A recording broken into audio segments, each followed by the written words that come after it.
시간 그의 죄에 참여하지 말라는 제목으로 하나님의 말씀을 전하도록 하겠습니다. 성경의 마지막 책 요한계시록은 로마의 제 11대 황제 도미티아누스가 제위 중이던 때에 기록되었습니다. 이 도미티아누스는 기독교를 박해한 왕인데 제2차 시기에 박해했던 자입니다. 기독교 1차 박해는 우리가 잘 알고 있는 대로 네로 황제입니다. 요한계시록이 기록될 당시는 이 네로 황제의 핍박 그리고 도미티아누스의 이 박해가 있는 시기였습니다. 그런데 역사를 보면 그 이후로도 8번 정도의 박해가 있는 상황입니다. 그러니까 역사를 보시면 총 10번의 기독교 박해가 있는데 지금 이 요한계시록이 작성될 당시에는 아직 2번밖에 박해가 지나지 않은 시기입니다. 나중에 콘스탄티누스가 밀라노 칙령을 발표하면서 이 로마가 기독교 국가가 되는데 이때는 313년으로 한 200년 이상 아직 남아있는 시기입니다. 그리고 이 다른 사도들은 이제 다 순교하고 이제 사도 요한만이 남아있는 상황입니다. 그러니까 이제 겨우 2차 박해만 있는데 그리고 앞으로 더 많은 이 박해가 남아있는 상황에서 지금 계속해서 로마 제국의 핍박과 고난이 이제 많이 있을 것이고 또 이를 통해서 또 배교하는 이 사건들도 이렇게 일어나는 것입니다. 예를 들어서 우리나라도 이 일제 식민지 시대 때 신사참배 문제가 있었습니다. 그때 많은 사람들이 배교를 했습니다. 우리 고시는 예를 들면 주기철 목사님 같이 순교하신 목사님도 있고 또 많은 이들이 감옥에 갇혔습니다. 광복 후에 감옥에서 풀려난 한상동, 주남선, 손양원 목사님 중심으로 이 신사참배에 대한 회개 운동이 일어났고 우리가 다시 하나님 앞에 거룩하게 서자고 이렇게 했지만 다수의 이 장로교인들이 이 소수인 이 사람들을 배척하면서 어쩔 수 없이 우리 고신교단이 이렇게 생겨나게 됐습니다. 핍박과 고난 가운데 이처럼 신앙을 지키는 것은 어려운 일입니다. 이처럼 요한계시록이 기록될 당시도 많은 성도들이 핍박을 받고 또 근심과 불안에 떨었을 것입니다. 그래서 한편으로는 이 믿음이 연약한 성도들은 예수님의 다시 오심을 믿을 수 없다고 이렇게 얘기하는 사람도 있었고 또 어떤 성도들은 그리스도의 재림이 임박했다고, 그러니까는 아직도 오지 않았지만 임박했다고 이렇게 속단하기도 했었습니다. 이런 상황 가운데 과연 하나님의 마음은 어떻겠습니까? 심히 걱정되지 않았겠습니까? 그래서 하나님은 이 사도 요한을 통해서 이 요한계시록을 작성하게 하는데 1차적인 이 요한계시록의 독자들은 이 로마 시대에 핍박을 받고 있는 그 당시 성도들입니다. 그들에게 하나님은 이 요한계시록을 통해서 두려워하지 말라는 이 메시지를 주시는 것입니다. 조금만 말씀을 통해서 살펴본다면 요한계시록 1장 5절 말씀입니다. 요한계시록 1장 5절 말씀 제가 한번 읽어드리도록 하겠습니다. 또 충성된 증인으로 죽은 자들 가운데에서 먼저 나시고 땅의 임금들의 머리가 되신 예수 그리스도로 말미암아 은혜와 평강이 너희에게 있기를 원하노라. 우리를 사랑하사 그의 피로 우리 죄에서 우리를 해방하시고 5절 말씀을 보시면 땅의 임금들의 머리가 되신다고 이렇게 얘기하고 있습니다. 비록 세상은 로마 제국이 지배하고 믿는 자들을 핍박하지만 이 모든 것들을 또 다스리시는 분이 바로 예수님이라고 이렇게 지금 얘기를 하고 있습니다. 요한계시록 1장 8절 말씀도 제가 한번 읽어드리도록 하겠습니다. 요한계시록 1장 8절 말씀입니다. 주 하나님이 이르시되 나는 알파와 오메가라.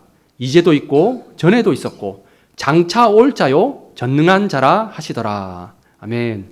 지금 그러니까 예수님을 이 헬라어의 알파벳 처음과 끝, 알파와 오메가라 하면서 처음과 나중 되신 분, 그리고 전능자라고 이렇게 말씀하면서 우리가 믿는 예수님이 전능자이기 때문에 두려워하지 말라고 이렇게 힘을 주는 겁니다.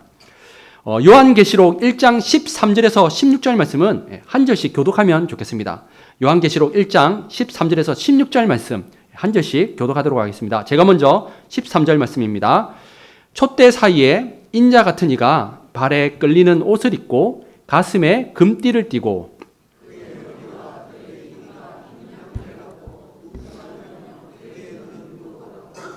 그의 발은 풀무불에 단련한 빛난 주석 같고 그의 음성은 많은 물소리와 같으며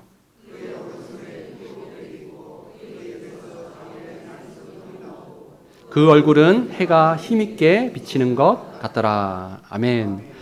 지금 이 말씀은 인자 같은 이 예수님을 지금 묘사하고 있는데 한마디로 얘기해서 위험 있는 모습입니다. 그 위험 있는 예수님께서 또한 무엇을 가지고 계시느냐? 요한계시록 1장 18절 말씀 함께 읽도록 하겠습니다. 요한계시록 1장 18절 말씀 함께 읽겠습니다. 곧 살아있는 자라 내가 전에 죽었었노라. 볼지어다 이제 세세토록 살아있어 사망과 음부의 열쇠를 가졌노니. 아멘. 예수님께서 사망과 지옥, 음부의 열쇠를 가지신 전능자, 힘과 능력이 있으신 분이라고 이렇게 지금 계속 앞부분에서 말씀을 하면서 이 요한계시록을 통해서 어떻게 하라고요? 두려워하지 말라. 권세와 위엄 있으신 예수님이 믿음의 성도들과 함께 하시기에 너희가 지금 비록 이 땅에서 핍박을 받고 고난을 받지만 힘을 내라는 이 말씀을, 믿음의 삶을 살아라고 이렇게 말씀을 하는 것입니다. 그리고 또 이 요한계시록에 가르쳐주는 이 세상의 마지막, 세상의 마지막에는 크게 이렇게 두 갈래의 길이 있습니다. 첫 번째 길은 하나님 아버지께서 보내주신 예수 그리스도를 믿음으로 살아간 자들, 우리 믿음의 자들에게는 하나님의 나라에 들어가는 은혜와 복을 주신다고 약속을 하고 계시고, 반면에 하나님 아버지께서 보내주신 이 예수 그리스도를 믿지 않는 자들에게는 공의의 하나님께서 심판하시고 영벌하신다고 이렇게 말씀을 하고 있습니다. 그러면 이 땅에서 우리가 비록 고난과 핍박이 있더라도 믿음으로 산 우리들의 최후의 모습은 어떻게 기록되어 있는지 한번 살펴보도록 하겠습니다. 요한계시록 21장 1절에서 2절 말씀 제가 한번 읽어드리도록 하겠습니다. 요한계시록 21장 1절에서 2절 말씀입니다. 또 내가 새 하늘과 새 땅을 보니 처음 하늘과 처음 땅이 없어졌고 바다도 다시 있지 않더라. 또 내가 보매 거룩한 성 새 예루살렘이 하나님께로부터 하늘에서 내려오니 그 준비한 것이 신부가 남편을 위하여 단정한 것 같더라. 아멘. 지금 우리가 보고 있는 이 하늘과 땅, 이 바다와는 차원이 다른 모습이라고 정말 우리가 상상하는 그 이상임을 말씀하고 있습니다. 그리고 2절 끝에 보면 신부가 남편을 위하여 단정한 것 같더라 이렇게 얘기하는데, 저도 제 아내가 결혼할 때 신부 화장을 했을 때가 제일 아름다웠던 것 같습니다. 그것처럼 이 마지막 하나님 나라에서는 우리가 상상하는 그 이상으로 정말 아름답고 가장 좋은 것을 주신다고 이렇게 얘기하는 것입니다. 그래서 어떻게 하라고요? 두려워하지 말고 이 땅에서 믿음으로 살아라고 지금 말씀하고 있습니다.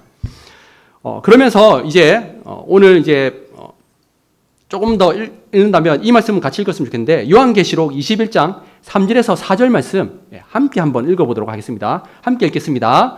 내가 들으니 보좌에서 큰 음성이 나서 이르되 보라 하나님의 장막이 사람들과 함께 있음에 하나님이 그들과 함께 계시리니 그들은 하나님의 백성이 되고 하나님은 친히 그들과 함께 계셔서 모든 눈물을 그 눈에서 닦아주시니 다시는 사망이 없고 애통하는 것이나 곡하는 것이나 아픈 것이 다시 있지 아니하리니 처음 것들이 다 지나갔음이러라. 아멘. 우리가 맞이할 하나님의 나라는 하나님께서 함께 하시고 우리를 하나님의 백성으로 부르신다고 합니다. 그리고 이 땅에서의 모든 아픔, 눈물, 사망, 고통 이런 것들이 이제 다시는 있지 않는 그런 아름다운 나라에 들어갈 것이니 두려워하지 말고 이 땅에서 믿음으로 살라고 이렇게 말씀하고 있습니다. 이처럼 요한계시록은 예수님께서 다시 오실 때까지 믿음으로 살아가도록 우리에게 용기를 주는 말씀입니다. 그래서 한편으로 또 우리에게 결단을 요구합니다. 하나님의 심판을 받을 이 세상을 쫓아서 살지 말라고 이렇게 말씀을 하고 있습니다. 오늘 본문 요한계시록 18장 4절 말씀입니다. 18장 4절 말씀 함께 읽도록 하겠습니다.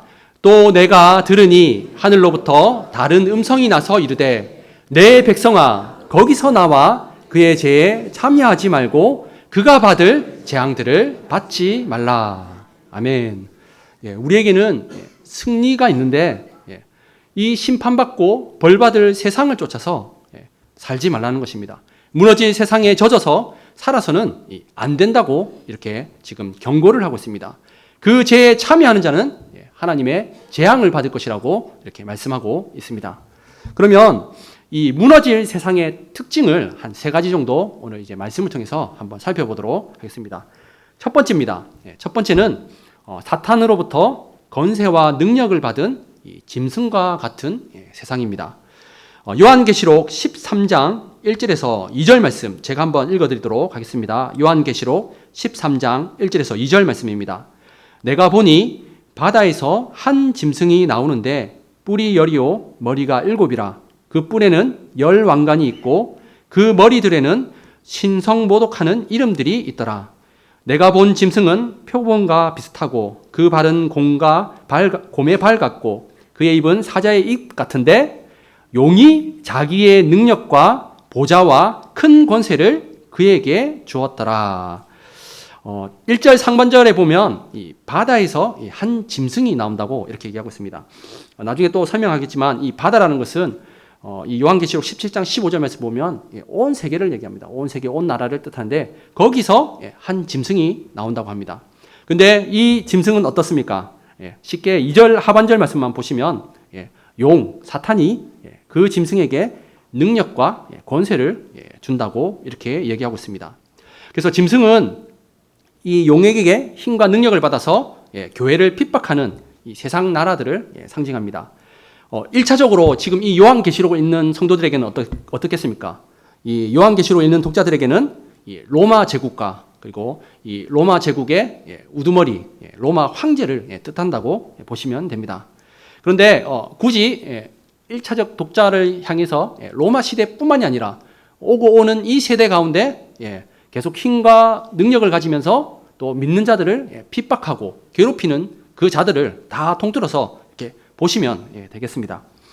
요한계시록 13장 6절에서 8절 말씀은 함께 한번 읽어봤으면 좋겠습니다. 요한계시록 13장 6절에서 8절 말씀 함께 읽겠습니다. 짐승이 입을 벌려 하나님을 향하여 비방하되 그의 이름과 그의 장막 곧 하늘에 사는 자들을 비방하더라. 또 권세를 받아 성도들과 싸워 이기게 되고 각 족속과 백성과 방언과 나라를 다스리는 권세를 받으니 죽임을 당한 어린 양의 생명책에 창세 이후로 이름이 기록되지 못하고 이 땅에 사는 자들은 다 그 짐승에게 경배하리라.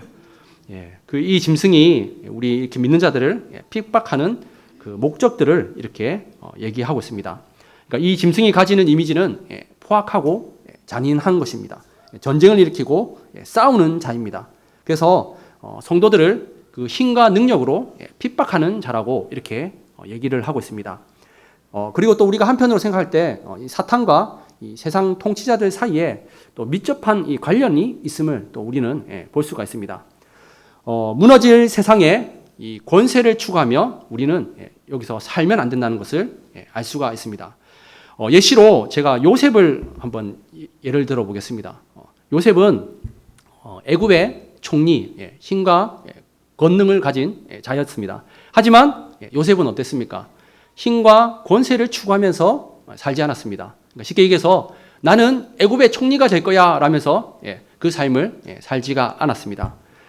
그리고 또 이제 요셉이 죽을 때를 보면 자녀들에게 그 총리 자리, 자신이 누렸던 그 총리 자리를 물려주지 않았습니다. 오히려 자신의 뼈를 들고 애굽 땅을 나가라고 이렇게 얘기하고 있습니다. 이 말은 하나님의 나라를 바라보고 자신이 하나님께서 어떻게 왜 세워주셨는지를 알고 그 권세와 힘을 오용하거나 더 간직하고 그것을 추구하면서 살았던 삶이 아닙니다. 다니엘도 한번 보십시오. 다니엘도 여러 나라 중에서 총리로 세워졌지만 그 삶을 보면 목숨을 걸고 음식을 구별해서 먹기도 하고 또 목숨을 걸고 기도하면서 하나님의 나라와 하나님의 뜻을 살았던 것이지 그것을 가지고 자신의 안위와 평안을 살지 않았던 것을 볼 수가 있습니다.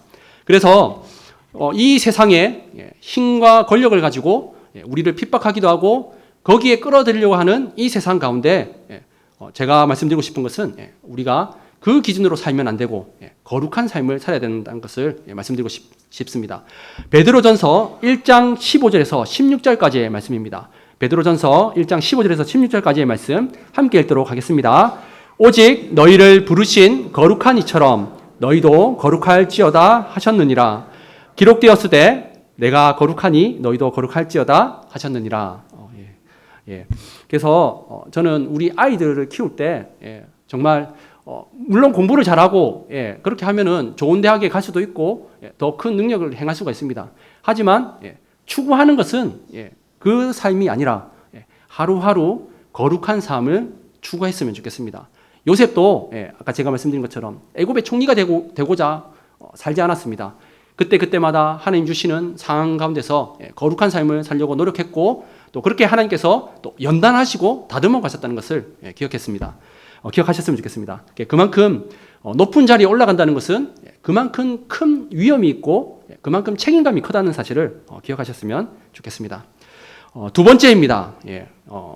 무너질 이 세상의 특징 두 번째는 화려하고 음행에 더러운 것들이 가득한 음녀 같은 세상입니다. 요한계시록 17장 1절에서 4절까지의 말씀 제가 한번 읽어 드리도록 하겠습니다. 요한계시록 17장 1절에서 4절까지의 말씀 제가 읽겠습니다. 또 7 대접을 가진 7 천사 중 하나가 와서 내게 말하여 이르되 이리로 오라. 많은 물 위에 앉은 큰 음녀가 받을 심판을 내게 보이리라. 땅의 임금들도 그와 더불어 음행하였고 땅에 사는 자들도 그 음행의 포도주에 취하였다 하고 곧 성령으로 나를 데리고 광야로 가니라. 내가 보니 여자가 붉은 빛 짐승을 탔는데 그 짐승의 몸에 하나님을 모독하는 이름들이 가득하고 7머리와 10뿔이 있으며 4절 말씀은 함께 한번 읽어보도록 하겠습니다. 4절 말씀 함께 읽겠습니다. 그 여자는 자줏빛과 붉은 빛 옷을 입고 금과 보석과 진주로 꾸미고 손에 금잔을 가졌는데 가증한 물건과 그의 음행에 더러운 것들이 가득하더라. 아멘. 여기서 아까 전에 제가 말씀드린 것처럼 이 17장에 많은 물 위에 앉은 큰 음녀 그 말씀드린 것처럼 이 많은 물이라는 것은 온 세상, 온 인류를 뜻합니다. 그 위에서 또 역시 음녀가 나오는데 이 음녀는 역시 하나님을 배반하고 사람을 유혹하는 그러니까 우상을 섬기게끔 하는 그런 악한 세상을 뜻한다고 보시면 됩니다. 그리고 나중에 이렇게 성경을 읽다 보시면 이 음녀와 대조되는 그 상징이 있는데 바로 이 어린 양의 거룩한 신부와 이렇게 대조되는 것을 우리가 또 볼 수가 있습니다.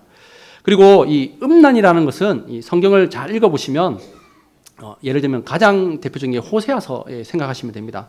호세아서에 보면 음란한 아내 고멜을 차지하라고 하는데 고멜을 아내로 맞이하라고 하는데 그것은 다른 것이 아니라 이스라엘 백성들이 우상을 섬기면서 하나님의 마음을 가슴 아프게 하니 선지자 호세아에게 좀 특별한 케이스로 너도 음란한 여자를 맞이해서 하나님의 이 아파하는 마음을 알고 질투하는 마음을 알고 이 이스라엘 백성들에게 하나님의 마음을 전하게 합니다. 그래서 여기서 이 음란이라는 것은 물론 이 우상을 섬기면서 음란은 행위도 하기도 하지만 가장 1차적인 것은 이 음행은 우상을 섬기는 것이라고 이렇게 보시면 됩니다. 그리고 아까 전에 읽었던 4절 말씀, 4절 말씀은 이 회칠한 무덤처럼 외관이 화려하고 사치스러움을 이 세상이 그것을 추구하는 것을 볼 수가 있습니다. 그러니까 이처럼 세상은 화려하고 외적인 물질을 추구하는 것을 우리가 볼 수가 있습니다. 그래서 누구나 우리가 다 육신이 있기 때문에 육체적 욕망이 있습니다. 잠언 7장에 보면 젊은이가 이 음녀의 길을 따라가는데 소가 도수장에 가는 것 같다라고 이렇게 얘기를 합니다. 이처럼 우리가 육체가 있기 때문에 다 욕망이 있는데 그러면 이것을 어떻게 하면 승리하면서 살아갈 수가 있겠습니까? 그것은 바로 성령 충만한 삶이라고 보시면 되겠습니다. 갈라디아서 5장 19절에서 23절 말씀입니다. 갈라디아서 5장 19절에서 23절 말씀 한 절씩 교독하면서 읽도록 하겠습니다. 한 절씩 교독하도록 하겠습니다. 19절입니다. 육체의 일은 분명하니 곧 음행과 더러운 것과 호색과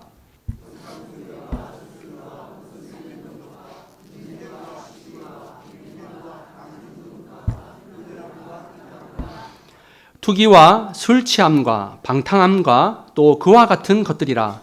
전에 너희에게 경계한 것 같이 경계하노니 이런 일을 하는 자들은 하나님의 나라를 유업으로 받지 못할 것이요.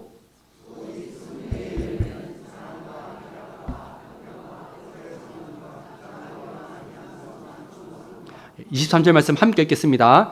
온유와 절제니 이 같은 것을 금지할 법이 없느니라. 아멘. 우리가 육신이 있기 때문에 욕망들이 다 있습니다. 하지만 오늘 이 성경 말씀을 보니까 그 육신에 이길 힘은 다른 것이 아니라 성령 하나님의 충만한 밖에 없음을 기억하셨으면 좋겠습니다. 그래서 우리가 이 땅을 살아가면서 이 화려하고 이 음행의 더러운 것들로 가득한 이 음녀 같은 세상에서 우리가 하나님 앞에 거룩한 삶으로 승리하면서 나갈 수 있는 삶은 성령 하나님의 충만한 삶이라는 것을 기억하셨으면 좋겠습니다.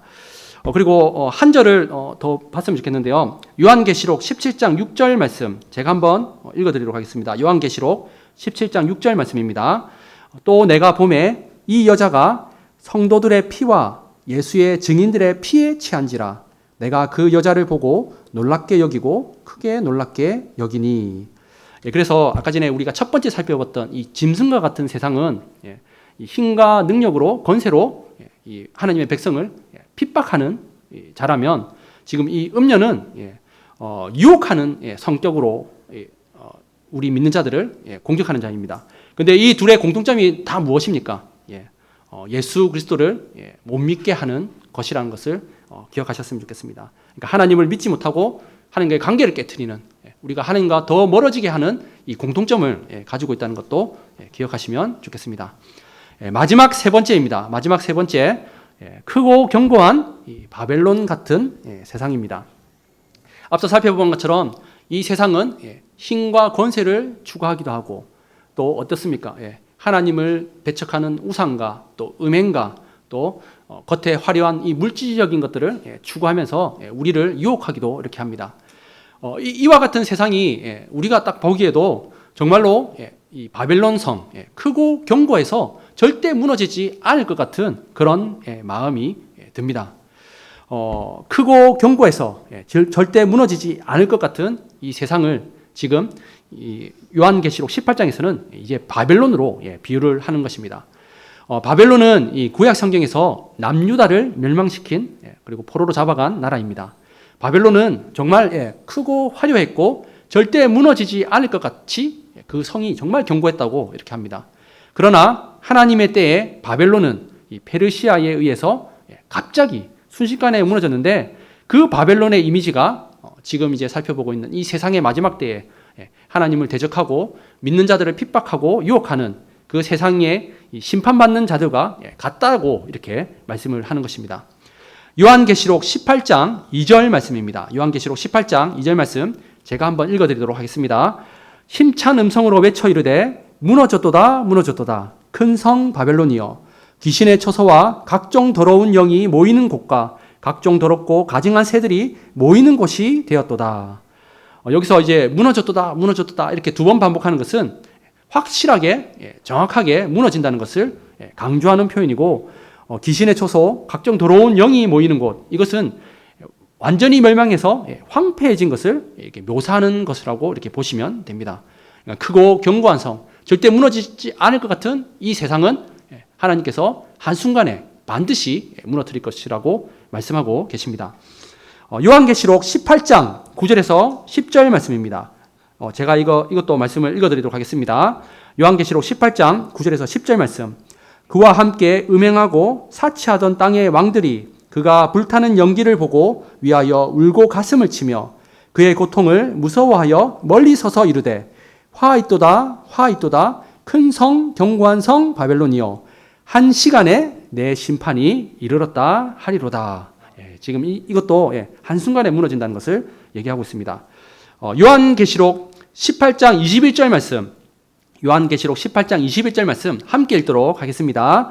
이에 힘센 천사가 큰 맷돌 같은 돌을 들어 바다에 던져 이르되 큰 성 바벨론이여, 이같이 비참하게 던져져 결코 다시 보이지 아니하리로다. 아멘. 바벨론이 완전히 멸망하며 다시는 일어서지 못할 것이라고 이렇게 계속적으로 반복해서 말씀하고 있습니다. 오늘 말씀의 결론입니다. 정말 우리가 보기에도 세상은 크고 화려하고 견고해 보입니다. 하지만 사탄이 지배를 받는 이 세상은 하나님의 말씀대로 한순간에 무너질 것입니다. 왜냐하면 악을 미워하고 심판하시는 하나님이 강하고 의로우시기 때문입니다. 요한계시록 18장 8절 말씀 함께 읽도록 하겠습니다. 요한계시록 18장 8절 말씀입니다. 그러므로 하루 동안에 그 재앙들이 이르니니 곧 사망과 애통함과 흉년이라. 그가 또한 불에 살라지리니 그를 심판하시는 주 하나님은 강하신 자이심이라. 아멘. 그러면 지금까지 이 말씀을 받은 우리는 무엇을 선택해야 하겠습니까? 다시 요한계시록 18장 4절 말씀 함께 읽도록 하겠습니다. 요한계시록 18장 4절 말씀 함께 읽겠습니다. 또 내가 들으니 하늘로부터 다른 음성이 나서 이르되 내 백성아 거기서 나와 그의 죄에 참여하지 말고 그가 받을 재앙들을 받지 말라. 아멘. 세상 가운데 세상을 따라 살아가면 안 된다고 돌이키라고 지금 하나님께서 거듭거듭 말씀을 하십니다. 우리에게는 분명히 승리가 있습니다. 그런데 무너질 세상에 젖어서 살아가서는 안 됩니다. 우리가 믿음으로 마음을 굳게 세우지 않으면 이 세상이 심판받을 때 우리도 세상을 따라 흘러가다가 망하게 됨을 잊지 마시기 바랍니다. 1912년에 이 타이타닉호가 출발했다가 이 빙산에 충돌해서 4시간 만에 침몰을 합니다. 그리고 1250명이나 이 사망자가 이렇게 났다고 합니다.